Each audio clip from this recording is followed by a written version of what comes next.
Hey guys, it's Paul. I wanted to just do a quick video on Screenflow and how I use Screenflow. There it pops up to tell me I need to upgrade it. A lot of people ask me how you do your videos and what do you use to record the screen and the audio while you're doing it. So I'm going to try and do it. I've put it off for a while because I kind of think there's some sort of time paradigm shift that I'm going to alter if I try and record myself and then talk to myself while I'm doing it. So I know for starters to look at the settings, I'm going to have to turn you off and record it on a different program. So luckily I've got Cloud App. I'm going to do that. So stick with me. If I look at Screenflow from the back end, this is the video I've just recorded. I'm not sure if you're going to... Hey guys, it's Paul. Right, I'll play that back.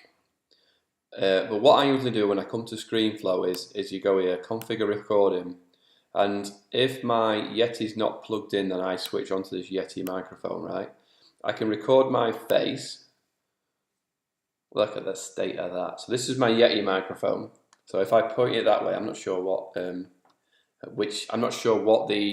screencast I'm doing at the moment is recording on this microphone. If it's just changed volume, it's doing it on this. So I have my Yeti microphone. I've just bought a pop filter, so when you say peas, you don't blow people up. You can record the video at the same time, and I'll have to go and get my phone. Shall I get my phone? Let me get my phone. Hold on.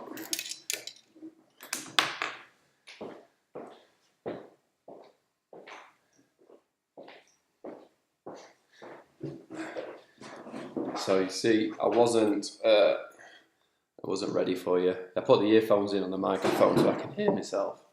If I plug in my phone on that setting where it says record screen from, let me just sort my phone out. Okay, so if I plug my phone in, I'm not sure if it'll come up straight away or yeah, there you go.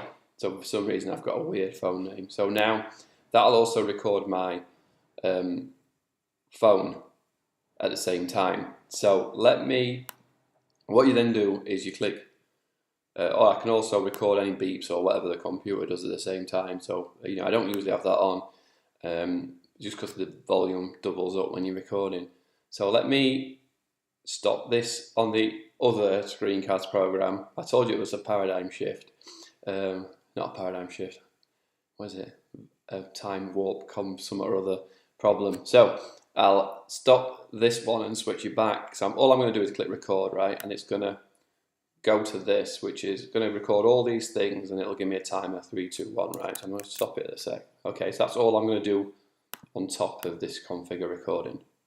Right, let me try and switch back. So I've just turned recording on Screenflow. Usually when I do it, I don't use the camera and I can't see myself on the screen, right? Which I don't like. But I guess most of the time I won't need to. So I have to try and remember where to look if I do it on the video.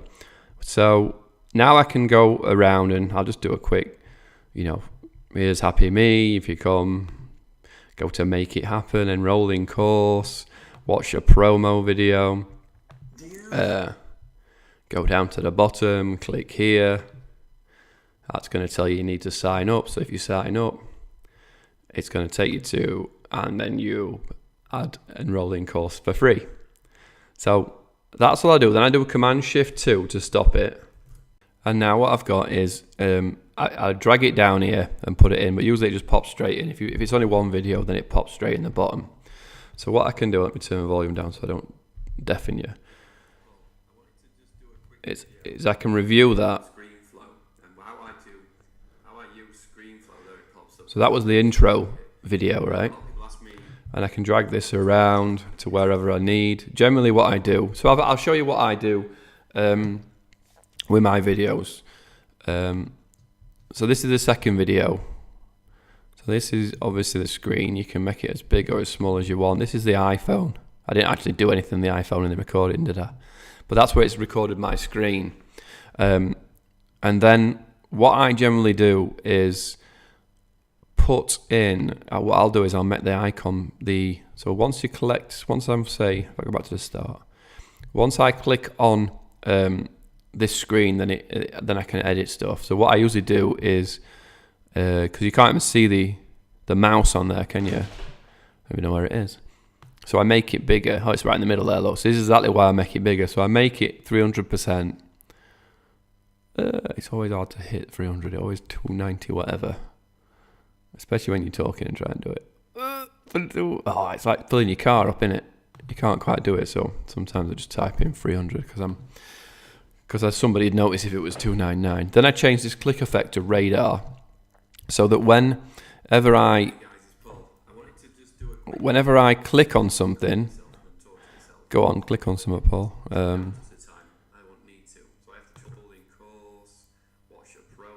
It will add a radar effect to that mouse over. So this is why I was kind of reluctant to do a Screenflow video, because it's hard to do and talk to talk at the same time. So if let me have a look. What you can do is, so I can cut and chop things apart. So let me split this up. Get rid of the iPhone. Get rid of my face. Play it. Right, so they're gone. Now, yeah, that radar didn't work, did it? So the mouse effect. Oh, there, I haven't clicked it. Radar, right? So when I click, you see that little red circle there. So that's the other thing that I add, so people can see that I've clicked. And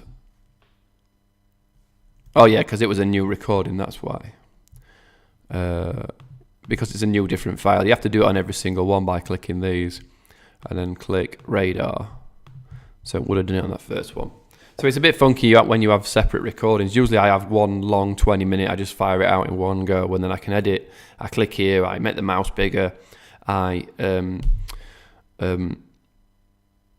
am I saying? I do the radar. If I've recorded something that may have somebody's personal information, so sometimes I might say, if this is, what's a good example? Say this was somebody's email. What I can do is go up here and go to the pointer and click action. Click. Why is it not letting me do it? Oh, because I'm over there. If I click on this and click action, and then I'll put freehand, turn it into a square, and then draw a box here. If I've scrolled down, it's going to move, right? And then I'll put opacity 0. So you can either focus in on that and black everything else out, or I do the opposite and blur it out. So if that's someone's email, I don't want it to show on my videos, so I'll click and blur it out until I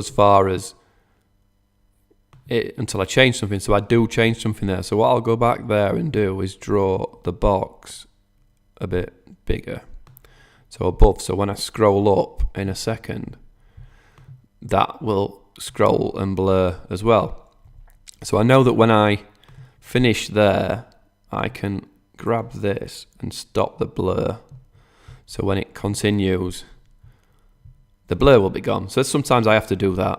So what you'll see there is as I come past, it blurs it off. As I switch off, the blur vanishes. So that's pretty much all I do. I used to add my like paulnicholson.com.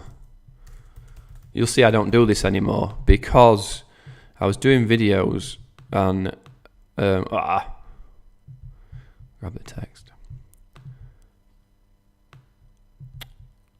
Come on.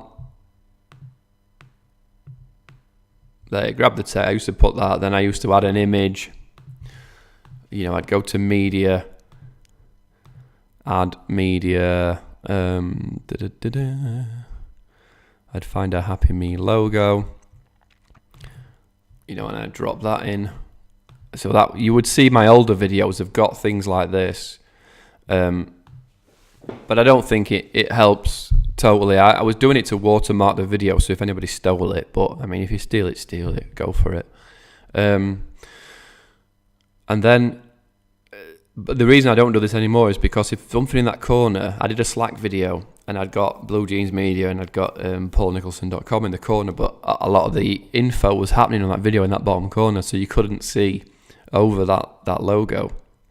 So that's what I do, and then I basically export, and I need to I'll change it to videos to save it in my video section, and then I will change this to YouTube's 1920 by 1080, and that fills the YouTube box. I actually need to change my settings so it records at that. So it's literally all I do, really. I just record it, on my Yeti, and the audio on my Yeti, the screen from Screenflow. I literally, as I said, all I really do is, if I come off this, usually all I've got is this one video clip. And as I say, all I do is I make the cursor bigger, I do the radar, and then I export it at the end. That's pretty much all I do for YouTube stuff. But it's really easy to use. There are a lot of other features.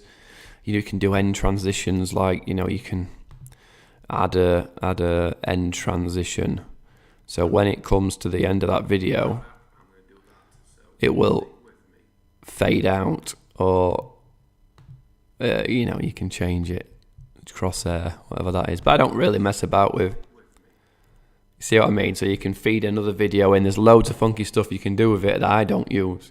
But all I'm interested in is recording videos and getting people cracking with them. So hopefully that made sense. I've been putting off doing a Screenflow video just because it's not. It was a hard thing to sort of show you and make sense of it to myself. So sorry if that were a bit scrambled. Sorry if if it's annoyed you. What I'll do is I'll put a Screenflow training course on Happy Me, and possibly on my website as well. So we'll go through individual things rather than me trying to give you a full overview of it. I'll say, this is how you do blurred out. This is how you record your phone and actually click on something on my phone, rather than just show you that picture there. So apologies if it's a bit scatty, but I kind of always knew it would be. Have a great day. Any comments, as usual, leave them below, and I will see you all soon. Thanks for watching.